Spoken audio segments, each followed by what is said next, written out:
Hello दोस्तों, आइसू की पाठशाला में आपका स्वागत है। यहाँ आपको एसएससी समसामयिकी घटना चक्र का सामान्य अध्ययन का सारे क्वेश्चन मिलेंगे। आइए स्टार्ट करते हैं। वैदिक आर्यों का प्रमुख भोजन था। ए है आपका जौ और चावल, बी है दूध और इसके उत्पाद, सी है चावल और दालें और डी है सब्जियाँ और फल। तो इसका आंसर होगा आपका बी, दूध और इसके उत्पाद। अगला क्वेश्चन देखते हैं। निम्नलिखित में से कौन सा अन्न मनुष्य द्वारा सबसे पहले प्रयोग होने वालों में से था? निम्नलिखित में से कौन सा अन्न मनुष्य द्वारा सबसे पहले प्रयोग होने वाला में से था? ए है आपका जौ, बी है आपका जई, सी है राई और डी है आपका गेहूँ। तो इसका आंसर होगा आपका ए, जौ। अगला क्वेश्चन देखते हैं। वैदिक लोगों द्वारा किस धातु का प्रयोग सबसे पहले हुआ था? वैदिक लोगों द्वारा किस धातु का प्रयोग सबसे पहले हुआ था? ए है आपका चांदी, बी है सोना, सी है लोहा और डी है तांबा। तो इसका आंसर होगा आपका डी, तांबा। अगला क्वेश्चन देखते हैं। वेद शब्द का अर्थ है। वेद शब्द का अर्थ है, तो पहला है ऑप्शन ज्ञान, बी है बुद्धिमत्ता, सी है कुशलता और डी है शक्ति। तो इसका आंसर होगा आपका ए, ज्ञान। अगला क्वेश्चन देखते हैं। किन तीन वेदों को संयुक्त रूप से वेद त्रयी कहा गया है? किन तीन वेदों को संयुक्त रूप से वेद त्रयी कहा गया है? तो इसका आंसर होगा आपका सी, ऋग्वेद, सामवेद और यजुर्वेद। अगला क्वेश्चन देखते हैं। आर्य सभ्यता मनुष्य के जीवन के आयु के आरोही क्रम अनुसार निम्नलिखित चरणों में से कौन सा विकल्प सही है? तो इसका आंसर होगा आपका ए, पहला ब्रह्मचर्य, दूसरा गृहस्थ, तीसरा वानप्रस्थ और चौथा संन्यास। अगला क्वेश्चन होगा। आर्यों पूर्व के साथ अपने संघर्षों में सफल रहे क्योंकि ऑप्शन है आपका ए, उन्होंने बड़े पैमाने पर हथियारों का प्रयोग किया, दूसरा वे अधिक लंबे और अधिक बलवान थे, तीसरा वे एक उन्नत शहर संस्कृति से थे, चौथा है उन्होंने घोड़ों द्वारा चलाए गए रथों का प्रयोग किया था। तो इसका आंसर होगा आपका डी, उन्होंने घोड़ों द्वारा चलाए जा रहे रथों का प्रयोग किया था। अगला क्वेश्चन देखते हैं।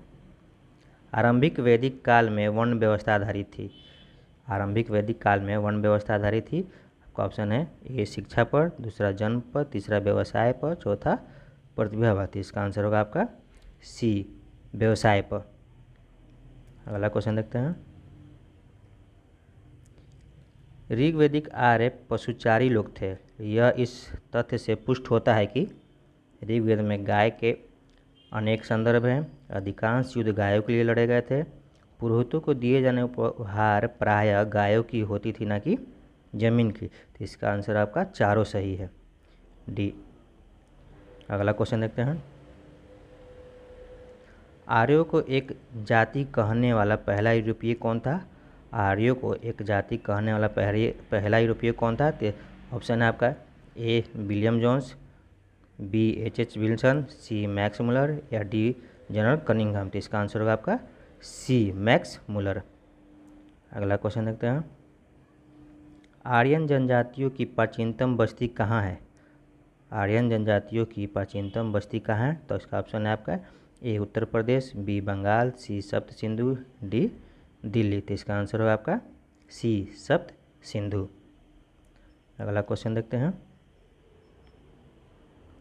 निम्नलिखित में से कौन सी जनजातीय सभा सामान्य रूप से जनजातीय सरदार के चुनाव में शामिल होती थी? निम्नलिखित में से कौन सी जनजातीय सभा सामान्य रूप से जनजातीय सरदार के चुनाव में शामिल होती थी? पहला है समिति, दूसरा है सभा, तीसरा है गण, चौथा है विधाता। तो इसका आंसर होगा आपका ए, समिति। अगला क्वेश्चन देखते हैं। राज्याभिषेक समारोह का विवरण निम्नलिखित में से किसमें किया गया है? राज्याभिषेक समारोह का विवरण निम्नलिखित में से किसमें किया गया है? एक है केपोपनिषद, दूसरा है विष्णु पुराण, तीसरा है ऐतरेय ब्राह्मण, चौथा है आपका अथर्ववेद। इसका आंसर होगा आपका सी, ऐतरेय ब्राह्मण में किया गया है। अगला क्वेश्चन देखते हैं। वैदिक युग में राजा अपनी जनता से जो कर वसूल करते थे उसे क्या कहते थे? वैदिक युग में राजा अपनी जनता से जो कर वसूल करते थे उसे क्या कहते थे? ए है बलि, बी है विदथ, सी है वर्मन, डी है आपका कर। तो इसका आंसर होगा आपका ए बलि। अगला क्वेश्चन देखते हैं। प्रसिद्ध गायत्री मंत्र कहाँ से लिया गया है? प्रसिद्ध गायत्री मंत्र कहाँ से लिया गया है?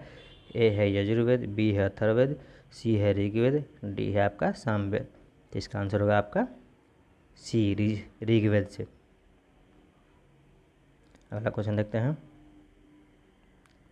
भारतीय प्रतीक पर उत्कीर्ण सत्य में जयते लिया गया है।